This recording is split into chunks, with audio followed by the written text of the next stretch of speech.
tudo bom com você? Nós estamos começando aqui mais um dos nossos cultos semanais, aqui da Primeira Igreja Batista em Cascadura, no Rio de Janeiro. Hoje é dia 25 de março de 2026, quarta-feira. Espero que você esteja bem aí, que a sua semana esteja sendo abençoada pelo nosso Deus.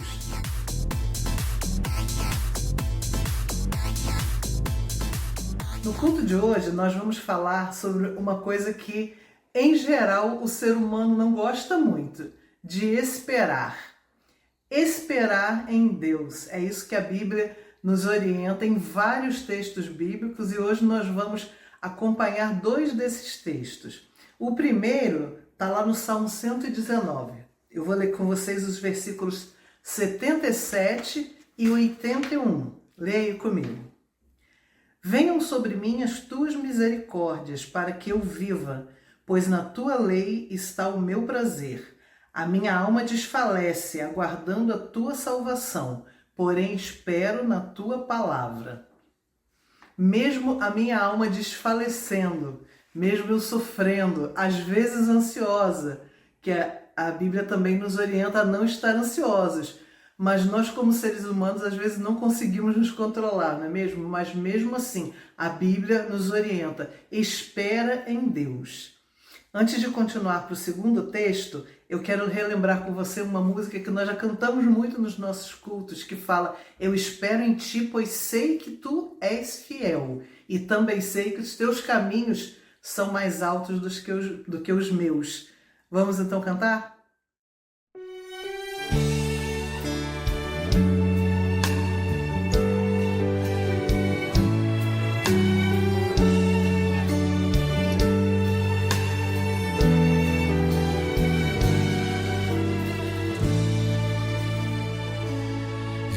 Te busco por aquilo que tu podes me dar. Eu não te sirvo para ter algo de tuas mãos. O meu amor por ti é fruto do teu grande amor por mim e do alto preço que pagaste em meu lugar. Creio que pode acontecer o que eu espero de ti.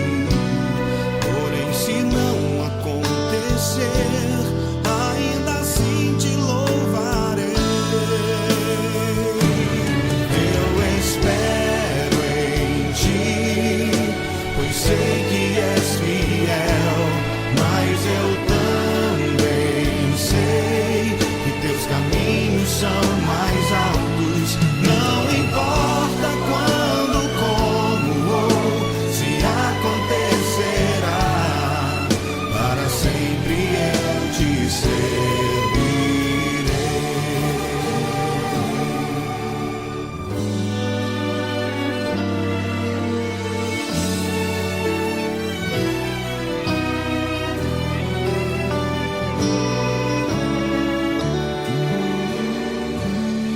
Eu não te busco por aquilo que tu podes me dar. Eu não te sirvo para ter algo de tuas mãos. O meu amor por ti é fruto do teu grande amor por mim e do alto preço que pagaste em meu lugar. Creio que pode acontecer o que eu espero de ti. Porém, se não acontecer, ainda assim te louvarei. Eu espero em ti, pois sei que és fiel,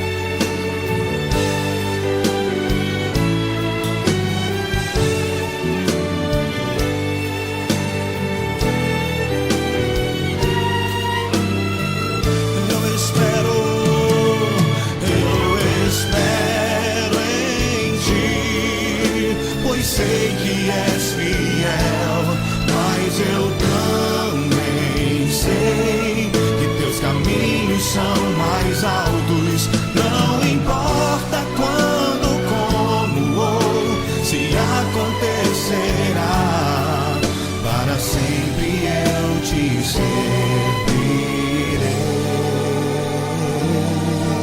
para sempre eu te servirei.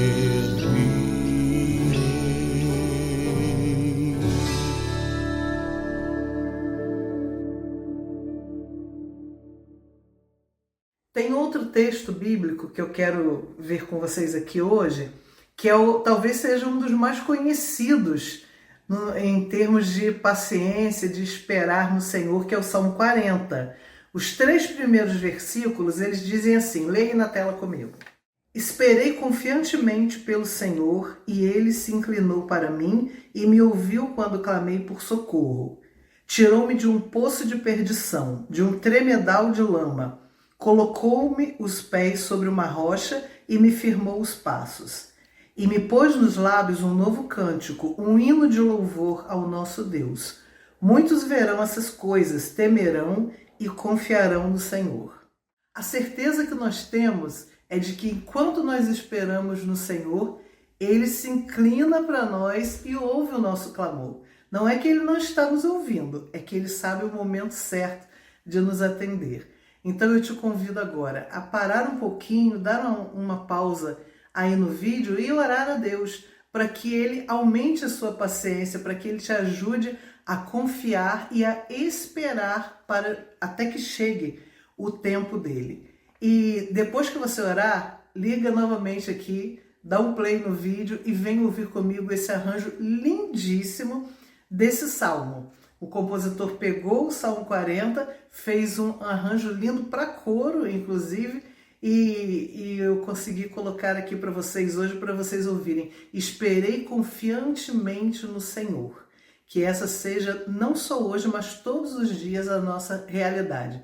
Que nós possamos confiar nele, porque no final nós vamos dizer assim, o Senhor me pôs nos lábios um novo cântico, um hino de louvor e de gratidão ao nosso Deus. Amém?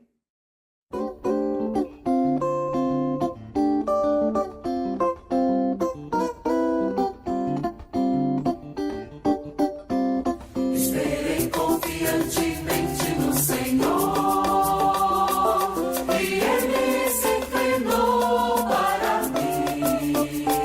Me ouviu na minha hora de angústia, livrou-me dos momentos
Queridos irmãos, saúde e paz. Se Deus permitiu, estamos reunidos em mais uma quarta-feira, o culto doméstico, o culto do meio da semana, para a gente refletir um pouquinho sobre a palavra do Senhor. Você pode adorar o Senhor, você viu a Rose aí, leu o texto. E se você não fez uma oração ainda, para o vídeo aí, ou se não, ao término da gravação do culto, você se dedique à oração, lembrando que a vitamina BO, ela nos fortalece em todo o tempo. Bíblia e oração, que seja um versículo por dia, oração dedicada, estudo contínuo, leitura programada, orações específicas, intercessão, enfim. Se você é um crente maduro, sabe como é que é. Se você é um novo crente, um novo discípulo de Jesus, continue investindo nisso. No dia de hoje eu gostaria de falar sobre política. Deu um arrepio aí? Mas é a política no sentido mais puro da palavra. Não vou dar nenhuma aula sobre isso, porque eu não sou especialista nisso. Eu apenas sou um cidadão, um pastor, um teólogo, e que procura viver exercendo a política. Então, quando nós pensamos na política, ou quando política vem à nossa mente, a primeira coisa que a gente pensa são o quê? Políticos, governos, partidos, ideologias, blá, blá, blá, corrupção, né?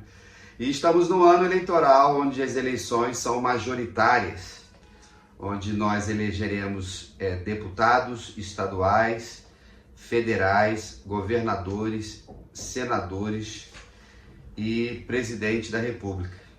Diante disso, como cristãos que somos, maduros, bíblicos, diante da dupla cidadania que nós temos, precisamos exercê-la com maturidade e sempre sendo conduzidos pela palavra do Senhor. Quando nós pensamos em política, o conceito mais moderno, digamos assim, de política, vem da Grécia. E a filosofia, ela influenciou o mundo ocidental. E quando nós falamos de política, no sentido do relacionamento que precisamos ter uns com os outros, e a política está ligado à cidade. Polis, que significa cidade, e a política era a forma de administrar essa cidade. Então, não tem como nós vivermos sem exercermos a política. Você precisa praticar a política da boa vizinhança, cuidar dos seus vizinhos, se permitir ser cuidado por eles. É a política nos nossos relacionamentos, senão a gente vive isolado do mundo. Política no ambiente governamental, política dentro do ambiente da fé. Então, nesse período que teremos aqui, a partir de um texto que Deus falou no meu coração na semana passada, a gente nunca vai poder fugir de sermos políticos. E se não soubermos administrar isso, teremos dificuldades. Então, nós somos ensinados pela palavra do Senhor a sabermos viver. Quando nós pensamos em política, a gente vai na Bíblia. Tudo vai na Bíblia. A Bíblia é o grande livro, a referência para todos nós, para todas as pessoas, cristãs ou não. Se ela usar a Bíblia como um livro que tem cultura, que tem fé, que tem ética, que tem moralidade, que tem vários temas específicos, as pessoas serão bem-aventuradas. Mas não tem como deixar de pensar em política sem olhar para o próprio Deus, para a própria Trindade. A Trindade, o Deus Pai, o Deus Filho, o Deus Espírito Santo, esse Deus trino, triuno, é um relacionamento político. E é um relacionamento de unidade na diversidade. É um relacionamento em que um não toma o lugar do outro e que todos se fortalecem e todos são um.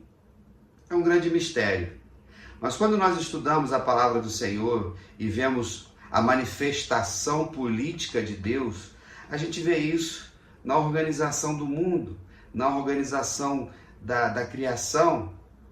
Então essa trindade eterna, ela nos ensina que é possível vivermos de forma equilibrada, mesmo em ambientes difíceis. E lógico, dentro desse relacionamento manchado pelo pecado, nós vamos perceber que renúncia é sempre uma ferramenta política importante.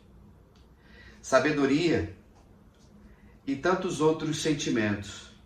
Quando nós pensamos em compaixão e agimos por compaixão, nós estamos agindo politicamente para abençoar outras pessoas.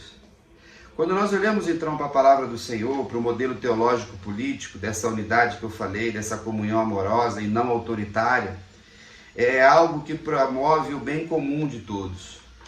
Quando Deus constrói, quando Deus organiza o mundo, Ele cria pela palavra, Ele dá ao ser humano a capacidade de se relacionar. Eu já preguei sobre isso outra vez, vou pontuar aqui de novo. Na criação, Deus deu 3 mandatos a essa criatura que fez a sua imagem e semelhança. O primeiro mandato é o mandato espiritual. Façamos o homem a nossa imagem e semelhança. Não existe pessoas no mundo que não se relacionem espiritualmente, até mesmo os ateus, até mesmo os agnósticos, sempre buscam em alguma coisa um relacionamento espiritual com algo superior, metafísico, uma entidade que seja. Então Deus colocou no coração desse homem que Ele cria esse mandato espiritual. O segundo mandato, ele é relacional. Quando Ele diz para Adão, né, a conversa dessa trindade, não é bom que o homem esteja só. Far-lhe-ei uma adjuntora, uma auxiliadora, aquela que estará ao lado dele. Relacionamento, mandato relacional. O ser humano, ele é um ser social. Deus o fez assim. É um ser gregário. Então ele anda em bandos, ele anda com gente. E as sociedades foram todas sendo construídas gradativamente. E esse Deus político, ele vai dar também um mandato cultural. Governe o mundo. Coma, beba, planta, colha. Lá em Gênesis 2. Então, a capacidade do ser humano de se relacionar vem do Criador. Quando nós entendemos isso, a gente consegue estabelecer fundamentos para nosso relacionamento com as pessoas. E ele vai ser a partir do relacionamento que temos com o Senhor também. E aí nós aprendemos na palavra do Senhor, no relacionamento dessa trindade, que princípios que governam a política envolve a ética, envolve a moral, envolve a verdade, envolve as virtudes. Quando nós olhamos para um conceito político da Grécia, não tem como não falar de Aristóteles, que viveu lá no 4º século antes de Jesus. E dentro do que a Grécia, né, a influência da Grécia, do mundo grego, da cultura grega no mundo. Então Aristóteles, ele era um pensador, ele era um filósofo, ele era um professor, ele atuava na área da lógica, da metafísica, da ética, da própria política. E homens foram se desenvolvendo no decorrer do tempo para entender o mundo. Essa capacidade política que nós temos hoje é dada pelo Criador, mesmo que politicamente se neguem a Deus, ou neguem a existência de Deus. Aristóteles, então, era aquele que falava das virtudes do ser humano. Ele não trabalhava a perspectiva somente religiosa. A importância da experiência, a importância do empirismo, a importância da observação daquilo que estava à nossa volta. E tem uma frase dele que diz em grego, zoon politikon, ou seja, o ser humano é um animal, animal político. Então, diante desse conceito, ele ajudava o pensamento de que o Estado, ele tinha a função de cuidar, de zelar politicamente do bem-estar do ser humano, dessa sociedade. Uma herança do próprio Deus, da própria Trindade. E quando nós olhamos para como a palavra do Senhor nos ensina a organização da sociedade, nós vamos seguindo em frente todos os dias. Diante do que nós temos, diante do que nós vemos, né, essa autoridade política, esse Estado deve garantir a justiça social e punir o mal. O grande problema é quando o mal está no Estado, quando o mal está no palácio. E a corrupção sempre começa no palácio. Os problemas que nós temos no nosso país e na nossa cidade é fruto da corrupção no palácio. Não é o ladrão de galinha que está lá na ponta da outra corda que vai desestabilizar uma sociedade inteira. Por mais que ele esteja errado, e ele está, é no Estado que não faz o que deveria fazer e deixa de proteger. Quando nós olhamos para a palavra do Senhor, nós vamos ver o quê? Que Deus fazia com que a liderança política do Antigo Testamento, os reis, os sacerdotes e os profetas, fizessem cumprir para cuidar de quem? Das viúvas, dos órfãos, dos pobres, dos estrangeiros. Então a política, ela é uma fazedora de justiça, ela é uma fazedora de paz. E quando existem pessoas que politicamente eles conseguem fazer a paz, a gente não viu o que está acontecendo aí, nessas guerras. Apesar de que elas são propositais, né? Sempre falo isso para vocês. Quem patrocina muita política no mundo são as fábricas de armas. É a indústria bélica. Para que você vai fazer um avião supersônico que pode destruir não sei quantas cidades ou levar quantos mísseis se ele não for usado?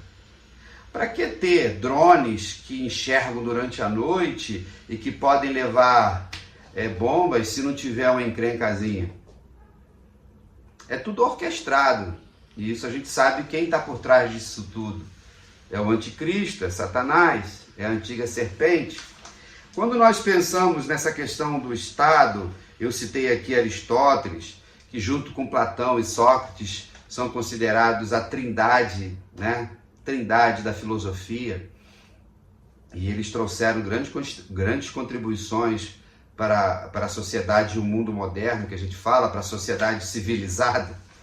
Nós vamos perceber que em todo tempo Deus está capacitando essa criatura a fazer o quê?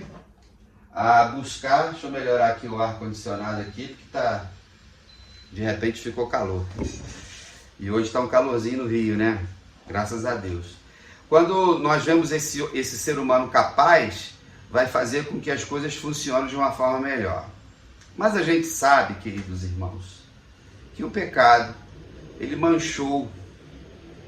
E esse ser humano, esse homem, essa mulher que receberam toda essa capacitação, eles perderam a capacidade de viver uma política mais pura. Quando Adão e Eva eles foram feitos à imagem e semelhança de Deus, eles foram feitos para viverem debaixo da heteronomia. Hétero significa o outro, nomos significa lei. Era para viver na lei do outro, nesse caso na lei de Deus. No momento que eles desobedeceram ao Senhor e achavam que eram deuses, eles passaram a viver na autonomia, na minha lei. Na minha lei. E hoje estamos aí sofrendo por causa disso. Isso não é bom. Quando Jesus nos salva, nós passamos a viver na lei do Senhor, na heteronomios Christos, na lei de Cristo, que é perfeita. A vontade de Deus, agradável, ela é pura, ela é boa. Então, para pensar no nosso país, e já como eu citei aqui, nós nunca podemos esquecer, e a Bíblia nos diz, de que Deus governa as nações. Ele é o soberano das nações. E todos os governantes que estão agora nos seus tronos, eles estão debaixo da mão de Deus. Por mais que alguns não creiam, por mais que façam coisas erradas. No entanto, esses entes políticos que não cumprem a ordem do soberano, eles pagarão por isso. Eles prestarão contas a Deus por isso. Mas quando nós olhamos para a história, a gente vai ver que somente pensando nos 2000 anos de igreja, a igreja nunca deixou de avançar. A igreja nunca deixou de cumprir a missão dela, independente dos impérios, independente dos reinos, independente dos governantes, independente da corrupção, independente do cajado duro do Estado. A igreja caminha firmemente fazendo a sua vontade.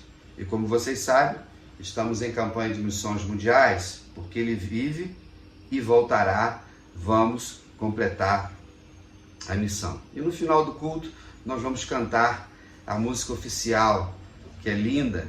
Louvado seja Deus por essa galera da música aí da nossa convenção.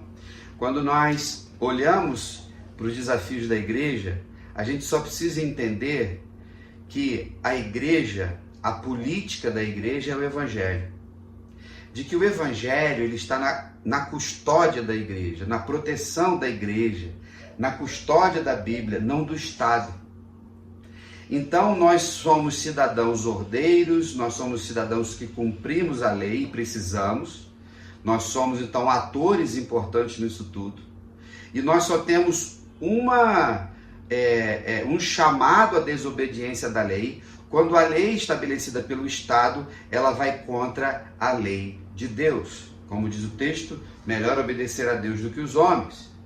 E os profetas sofreram por causa disso. Jesus foi para a cruz por causa disso. Os apóstolos também, por quê? Porque eles não se curvaram à corrupção do Estado.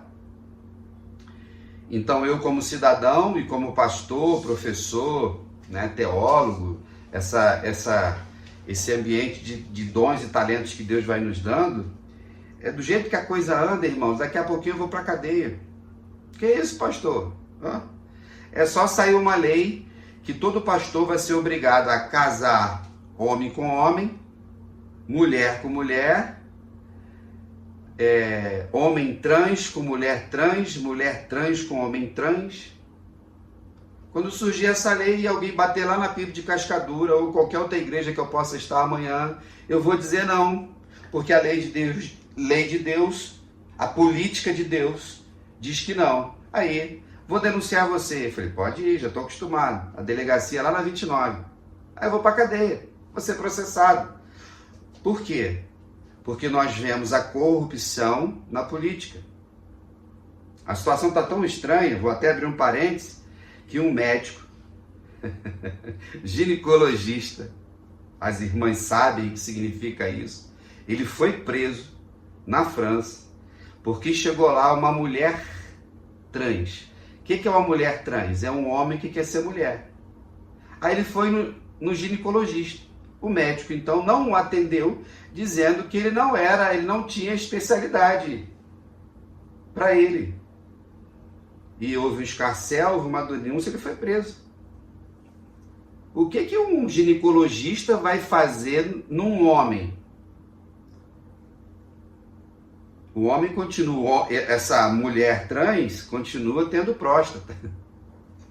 Ela não tem útero, ela não tem vagina, ela não tem todo o sistema reprodutivo, sexual, hormonal da mulher.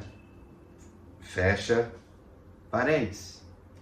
Quando nós pensamos um pouco mais, olhando para a política do nosso Brasil, veio um texto que eu leio com vocês agora, apenas um versículo, no capítulo 33 do livro de Isaías, no versículo 22, quando ele está terminando o capítulo, se você quiser ler depois, fica uma sugestão, ele diz assim: porque o Senhor é o nosso juiz, o Senhor é o nosso legislador, o Senhor é o nosso rei, ele nos salvará. Amém? Pois bem, olhando para esse texto, que é a reflexão principal, nós precisamos entender o capítulo 33 de Isaías, que era o contexto que o povo estava vivendo, que Isaías estava vivendo, que envolve o cerco do Império Assírio no ano 700 lá antes de Cristo. Nesse capítulo, o profeta, Deus fala através do profeta, que era um ente político, que era a voz de Deus. Nunca esqueça disso. O profeta só existia para falar em nome de Deus. Ele começa o capítulo dizendo que Deus ele ia condenar o destruidor na hora certa, e depois a Síria destruída lá na frente. Havia um clamor pela intervenção divina. Havia promessa de proteção e restauração e segurança após a tribulação. Quando nós vamos aqui lendo um pouco mais o texto, e me permitam aqui ler o versículo 14 e o versículo 16, assim: os pecadores em Sião se assombram, o tremor se apodera dos ímpios, e eles perguntam: quem dentre nós habitará com o fogo devorador? Quem é o fogo devorador? Deus. Quem dentre nós habitará com chamas eternas?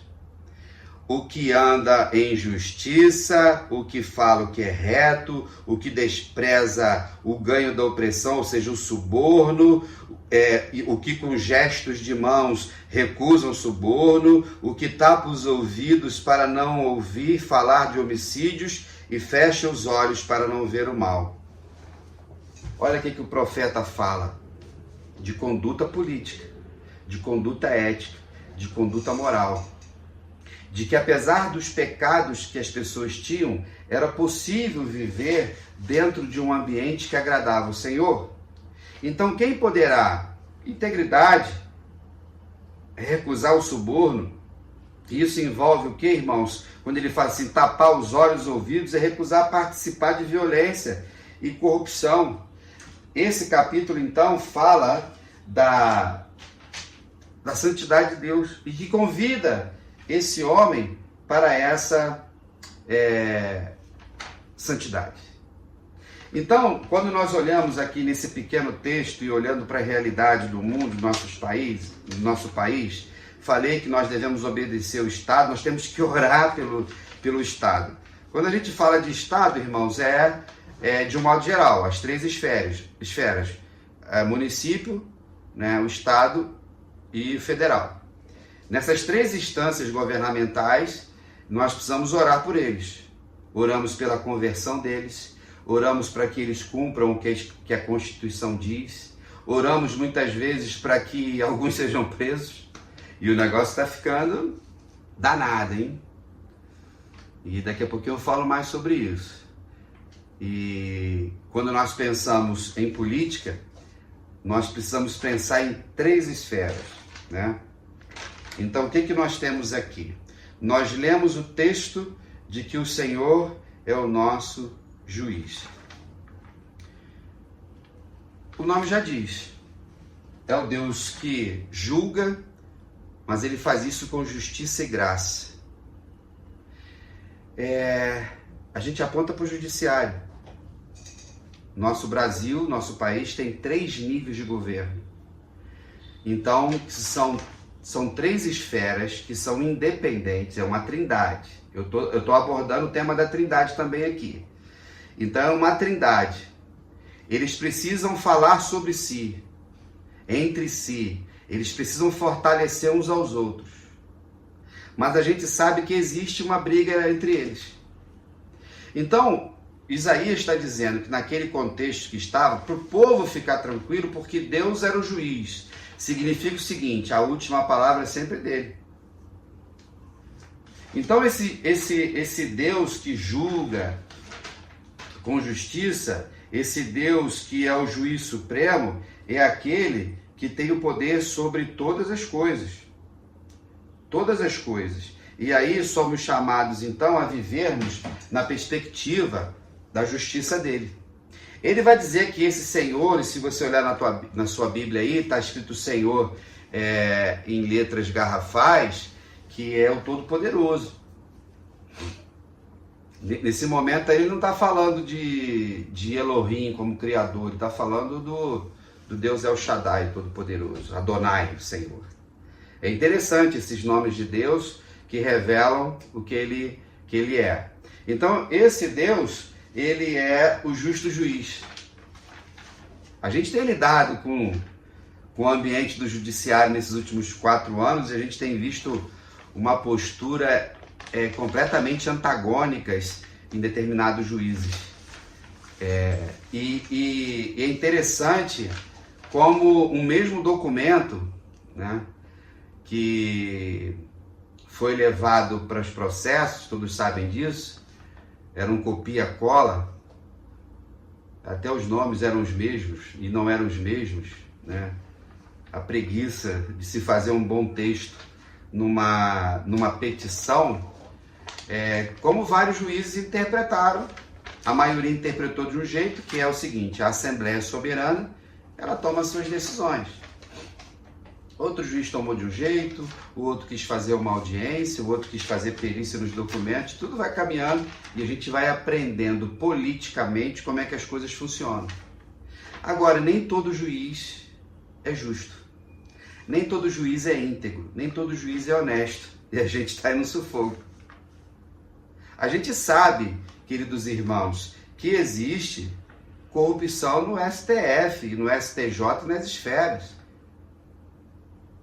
E estamos agora na expectativa, se vai cair um juiz do Supremo, se vão cair 2. Por quê? Porque ele deixou de ser aquilo que politicamente ele deveria ser, no sentido mais puro da palavra. Quando nós olhamos para esse texto, ele vai dizer que o nosso Senhor, ele é o legislador, é ele quem faz a lei. Aí a gente vai para outra esfera de poder no Brasil, que é o Legislativo, que é o Congresso Nacional, que são 513 deputados que representam o Brasil.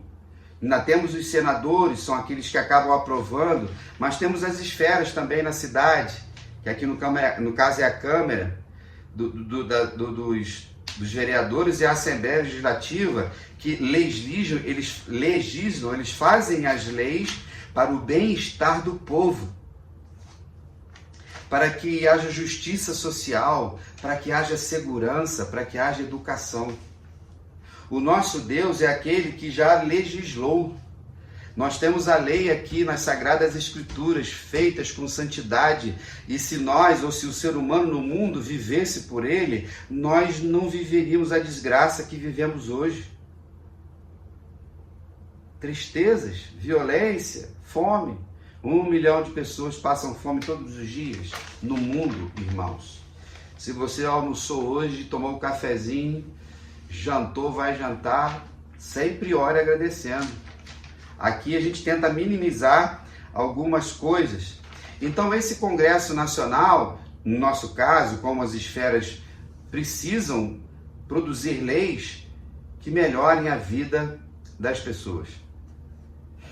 Mas a gente vê o que nós chamamos de fisiologismo político, ou seja, é uma política feita para seu bem-estar.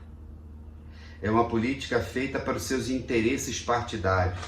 Nós temos 35 partidos, que na minha perspectiva são 35 máfias, que um alimenta o outro. E eles vivem nesse ambiente de brigar para lá, de direita, de esquerda, de centro, centro-esquerda, extrema-direita, extremos. Irmãos, Tudo isso é um teatro. Você precisa estar atento a isso. Eles brigam ali nas redes sociais, blá blá blá, mas daqui a pouco estão num jantar. Um jantar político. Faz força daqui, faz força de lá. E aí, nós estamos com mais dois escândalos enormes no INSS, né, com mais de 6 bilhões de reais. Ultrapassou aquela Georgina, aquela advogada lá em 1992, que até então o maior golpe do INSS foi promovida por essa advogada, Georgina, esqueci o sobrenome dela, que morreu agora em 2022, atropelada. Esse esquema do INSS agora já prejudicou aí 3 milhões de aposentados.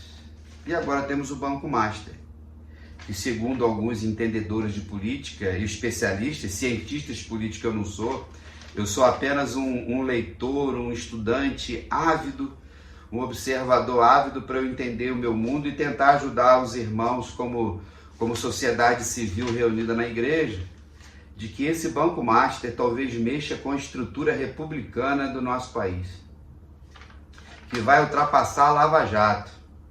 A Lava Jato fez muita coisa certa, mas houve alguns errinhos ali e que deixaram correr, né? Sabia que tinha um erro na vírgula, deixa essa vírgula correr, lá na frente a gente pega, dependendo dos desdobramentos.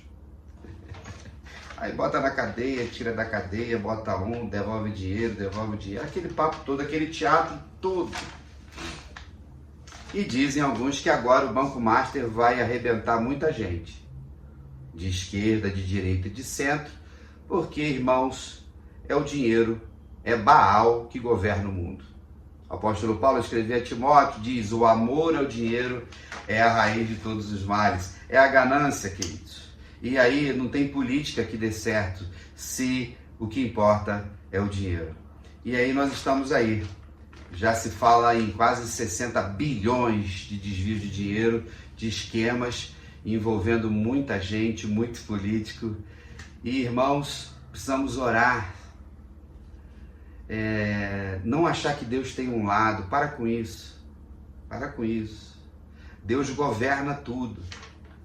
Deus controla tudo, inclusive nessas coisas. Por quê? Porque precisa revelar aqueles que não são. Bem, irmãos, diante do cenário aí desses escândalos financeiros do Banco Master, que vai envolver um monte de gente, o que a gente observa, irmãos, que a ideologia política nesse Brasil é ganhar dinheiro às custas do povo, é corrupção, tantas coisas. Então nós precisamos orar por causa dessa política corrompida. A corrupção já fez muitos estragos no nosso país e eu e você pagamos por isso.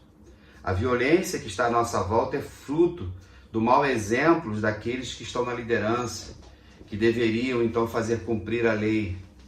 E quando nós olhamos para o texto que a gente está estudando, de que Deus é o nosso juiz, Ele é o Senhor, juiz, é o legislador. Ele vai dizer também, o profeta Isaías vai dizer que o nosso Senhor, Ele é o rei. O rei, então, é o executivo. Então, o nosso Deus, Ele é o juiz, Ele faz a lei e Ele faz cumprir. Então, nós temos as 3 esferas de poder no mundo e no Brasil. O executivo, quem são os executivos? Os prefeitos, os governadores e o presidente da República. Então, nós temos aqueles que vão legislar, fazer as leis no Congresso, leis que devem ser cumpridas pelo rei, pelo trono, e serão julgadas pelo judiciário, que é o Supremo. Como eu falei, eles representam uma trindade política, mas quando existe corrupção, já era. Então o rei, na monarquia, era aquele que foi colocado no trono pelas suas virtudes. E ele deveria, então, fazer cumprir a lei que foi estabelecida para que o povo vivesse feliz. Não existe rei sem povo.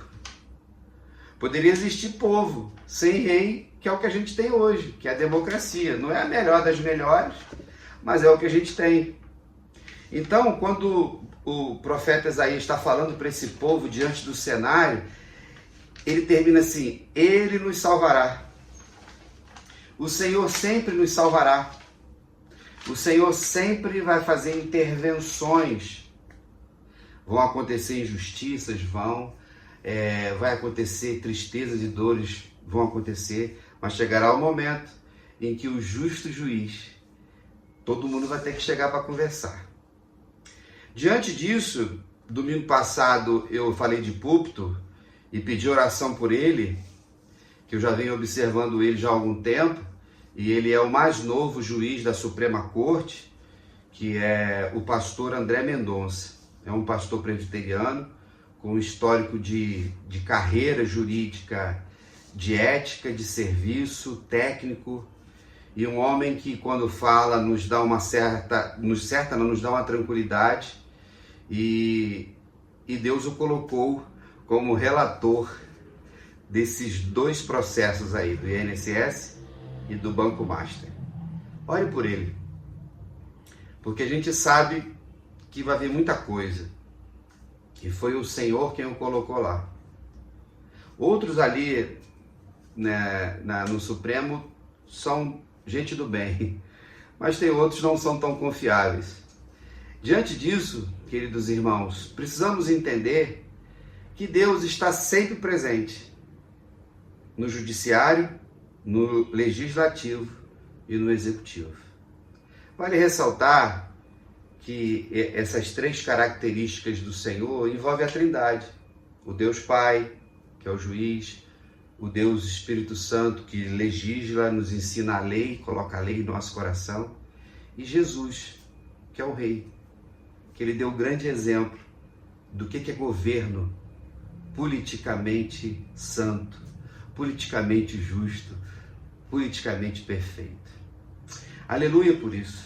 E aí, acompanhando os desafios do mundo, né, os desdobramentos geopolíticos das nações, vocês estão ouvindo aí que Cuba voltou às manchetes dos jornais, por causa do imperador Trump, que quer também interferir lá em Cuba. Já não é a primeira vez, assim como interferiu na Venezuela. Eu só não sei por que ele não interfere lá na Rússia, né, com o Putin, né? Mandar lá uma equipe, uma incursão militar, né, e sequestrar o Putin. Vocês sabem por que ele não faz isso, né? É o mesmo espírito, queridos. É o mesmo espírito. Mas quando ele já fazendo uma interferência na Venezuela, interferiu em Cuba. E a gente tem visto aí a desgraça de Cuba lá, energia sem luz.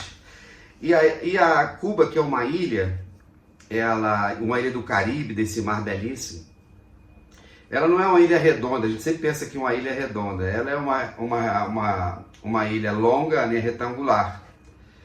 E ela, numa parte mais fininha da ilha, ela tem 30 quilômetros, na parte mais expansiva 190 e 1.200 quilômetros assim de comprimento. Pequenininha, 30 quilômetros, está aqui em Nova Iguaçu, se atravessa a ilha de uma ponta para outra. No lugar mais longo, 190, daqui em Juiz de Fora, e 1.200 quilômetros aqui no Rio Grande do Sul. Então, olha como é que nós vivemos num país muito grande. Eu tive em Cuba em 2012, numa caravana missionária da Junta de Missões Nacionais, liderada pelo pastor Galvão, servo de Deus, já aposentado, missionário, está chegando aos 90 anos. E eu pude conhecer um pouco de Cuba lá dentro e conhecer pessoas que moravam lá. Cuba é dividida entre o Ocidente, em cima no Norte, e o Oriente embaixo.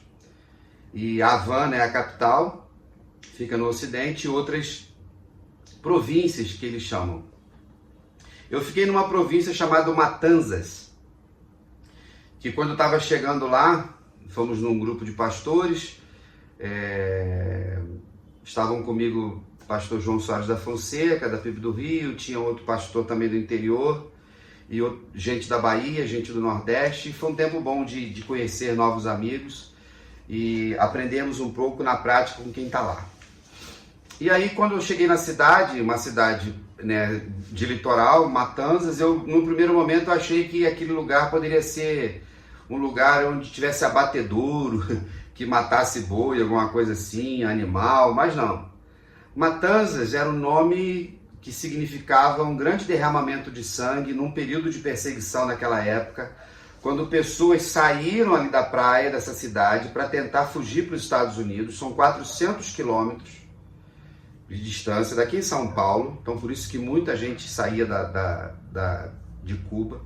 E como alguns deles não conseguiram ir, eles foram mortos a tentarem retornar, e houve uma matança, e segundo testemunhas oculares lá, inclusive pastor Ariel, que eu tive a alegria de conhecer, a água do mar ficou vermelha de sangue, de tantas pessoas que morreram. E o nome da cidade, irmãos, sabe para quê? É para lembrar as pessoas. Isso vai acontecer a partir de 1959, quando Fidel Castro, junto com Che Guevara e Camilo Cienfuentes, eles vão revolucionar, dar um golpe. Fulgêncio Batista era o presidente de Cuba, só que ele era corrupto. E Cuba era, digamos assim, a Las Vegas do Caribe. Tinha cassino, um grande hotel em Havana. Eu fiquei hospedado lá, eu pensei que ele ia cair a qualquer hora, que ele estava todo sucateado. E tinha os cassinos, jogos e sexo, prostitutas. Chegou um ponto que a prostituição, 500 mulheres prostitutas, sustentavam a economia de Cuba. Diante daquilo ali, os revolucionários vieram, né, e criaram uma nova ditadura. E por causa disso, houve os embargos econômicos, Estados Unidos, Europa, e Cuba se colou com a União Soviética e entrou no marxismo, e esse papo comunista todo que a gente conhece, que só beneficiou quem estava no poder. E conhecendo Cuba, irmãos, e podendo pregar lá, a gente pôde ver que mesmo que politicamente era um governo ateu e houvesse a perseguição, a igreja sempre cumpriu a sua missão. Existia a Cuba nova, Nueva, e a Cuba vieja, velha, dos pobres. Os ricos estavam com quem era do governo. Aquela história toda da medicina, dos médicos cubanos é verdade, porque existia realmente um investimento tecnológico, mas não era para todos. E eu conheci um médico que era membro da igreja, servo de Deus, ganhava $25 de salário. E ele não podia ter consultório particular, não. Ele tinha que viver ali na dependência. E aí, ao conhecer o pastor Ariel e todo mundo, a gente pôde perceber de que Deus é soberano, que Deus governa, mesmo quando houve a perseguição. Fui orientado ao pregar pelo pastor Ariel, que eu pregasse o evangelho, mas que ficássemos muito atentos e em nenhum momento mexesse com a política nacional, porque poderiam ter olheiros infiltrados nos cultos. E a gente simplesmente pregou o evangelho ali. Eu pude então conhecer pessoas maravilhosas e ver que Fidel Castro não era tão poderoso assim, tanto é que ele morreu e a igreja está lá. E interessante, queridos, que nos últimos 5 anos tem acontecido em Cuba um crescimento exponencial da fé cristã. De que alguns jornalistas, a CNN, que é inglesa, já diz o seguinte numa reportagem que eu estava lendo: Cuba já não é mais, o ateísmo já não está mais lá. O povo tem buscado a Deus. E coisas muito boas têm acontecido lá em Cuba, com lutas que vocês conhecem, mas o povo está lá. Então, nos últimos 5 anos, houve um crescimento de igrejas, o número de evangélicos. Não se tem números exatos, porque não tem um IBGE lá, porque o governo não vai contar isso. Mas ele tolera. Mas quem controla tudo isso é o Deus Todo-Poderoso. Então, quando nós pensamos em política, eu e você precisamos entender sempre que Deus conduz essa política. Que aqueles que estão usando o poder, a lei, para sobrepujar o pobre, para tentar destruir a vida das pessoas, eles prestarão contas ao Senhor. Todos os políticos. Então, queridos, não importa o que possa acontecer. O pastor Ariel contava das perseguições, das intimidações, mas eles ficaram lá firmes. Pastor de verdade não tem medo de nada não, e nem de ninguém. Se tiver que morrer, a gente morre. Mas o evangelho é pregado. Por quê? Porque o nosso Senhor é o juiz. O nosso Senhor é o legislador. E o nosso Senhor, Ele é o nosso Rei. Louvado seja o nome do Senhor. E nós, como Igreja de Cristo, que temos a voz profética para denunciar a corrupção, a mentira e tantos males na terra, precisamos corajosamente, seguindo o exemplo da palavra do Senhor, seguindo o exemplo da Trindade, seguindo o exemplo dos profetas, e como homens e mulheres de Deus, vivendo politicamente, verdadeiramente cristãos. Temos visto coisas muito estranhas, mas isso tudo a Bíblia está se cumprindo. Que nós possamos ver em 2026 uma mudança no nosso país, não somente porque vai trocar os atores da política nacional, mas de repente um renovo que possa vir. Aqui no Rio de Janeiro, o governador está para ser cassado. Talvez quando você estiver vendo esse vídeo ele já tenha sido cassado aí, já se renunciou porque ele quer ser candidato a senador.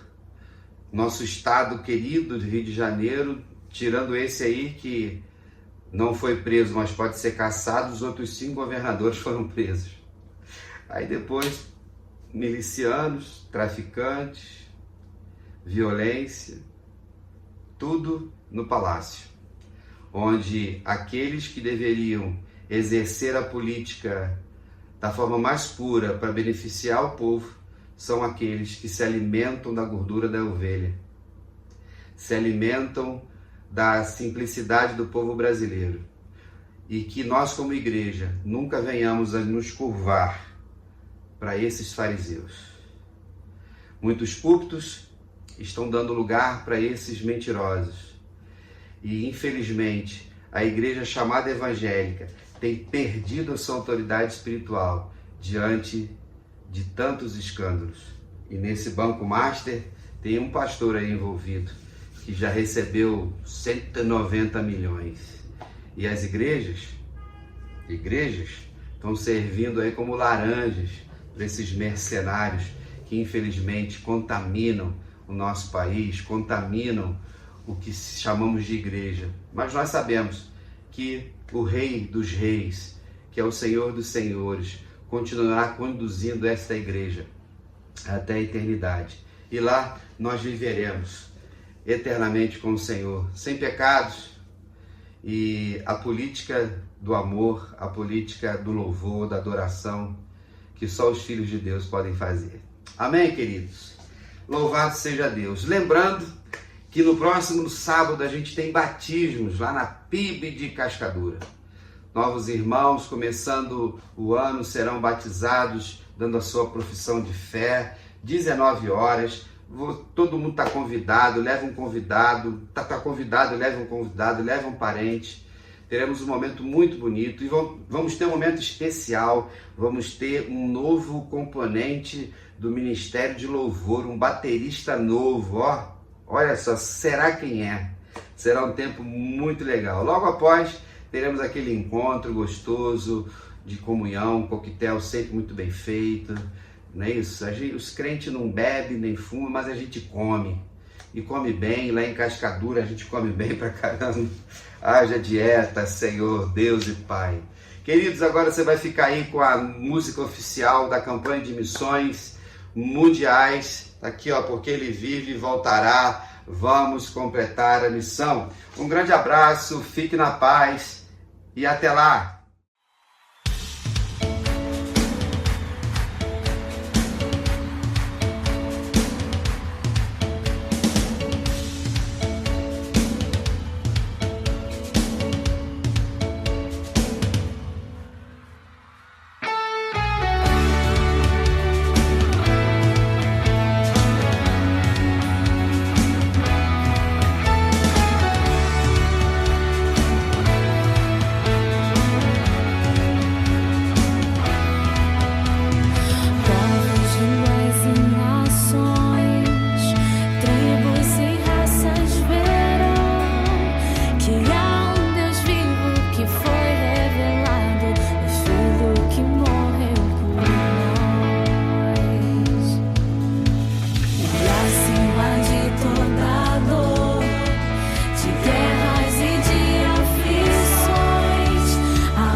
esperança capaz de mudar a morte em vida, o choro e a alegria, até toda a terra alcançar.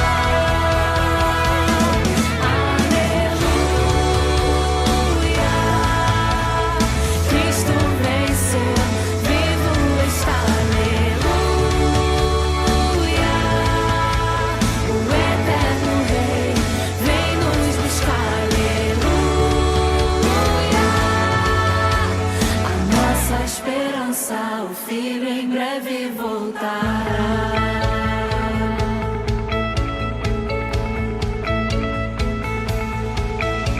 Pra sempre, Pra sempre, e sempre, e sempre, pra sempre, pra sempre, Cristo vivo está.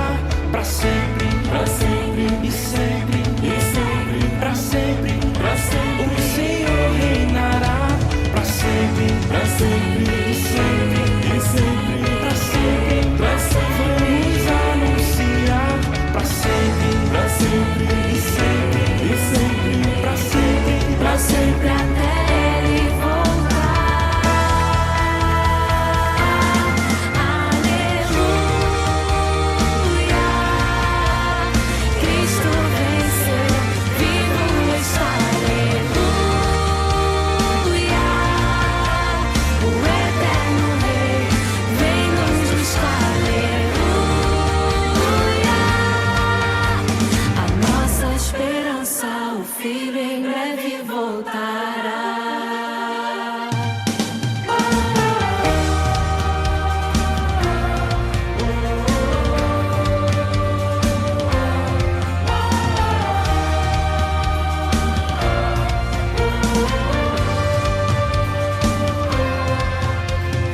Vamos estender as mãos, nossa fé compartilhar.